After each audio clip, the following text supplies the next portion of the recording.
Ապրիլի 29-ին Գարեգին II ամենայն հայոց կաթողիկոսը Մայրաթոր Սուրբ Էջմիածնում հյուրընկալեց պաշտոնական այցով Հայաստանում գտնվող Վրաստանի նախագահ Միխեիլ Կավելաշվիլիին։ Հանդիպմանը ներկա էին Մայրաթորի արտաքին հարաբերությունների եւ արարողակարգի բաժնի տնօրեն Նաթան arczepiskopos Հովհաննիսյանը, Մայրաթորի վարչատնտեսական բաժնի տնօրեն Մուշեղ եպիսկոպոս Բաբայանը, Վիրահայոց թեմի առաջնորդ Կիրակոս եպիսկոպոս Դավթյանը եւ երկու երկրների դեսպանները, Վրաստանի նախագահին ուղեկցող պաշտոնյաներ։ Ողջունելով նախագահի այցը Հայաստան եւ Մայրաթոր, հայոց հայրապետն անդրադարձավ երկու ժողովուրդների դարավոր բարեկամությանը։ Նորին սրբությունը նկատեց, որ պատմության ընթացքում հայ եւ վրացի ժողովուրդները ապավինած իրենց քրիստոնեական հավատքին ու արժեհամակարգին կարողացել են հաղթահարել բազմաթիվ դժվարություններ եւ փորձություններ եւ պահպանել են իրենց ազգային ինքնությունն ու դիմագիծը։ Հանդիպման ընթացքում ամենայն հայոց կաթողիկոսն իր գնահատանքը հայտնեց վրաց իշխանություններին 15 հայ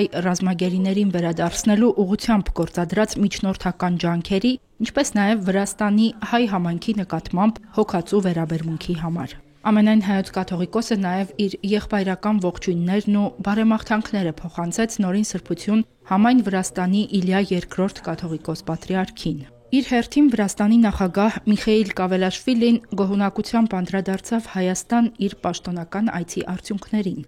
Կարևորեց քրիստոնեական հավատքի բացառիկ դերակատարությունը երկու ժողովուրդների հոգևոր, մշակութային, ազգային ինքնության պահպանման եւ պատմության ընթացքում ծառացած մարտահրավերների հաղթահարման գործում։ Նախագահը հավաստիացրեց նորին սրբությանը, որ Վրաստանը կշարունակի իր միջնորդական ջանքերը տարածաշրջանում խաղաղության ու կայունության հաստատման եւ գերիների ազատ արձակման ուղղությամբ։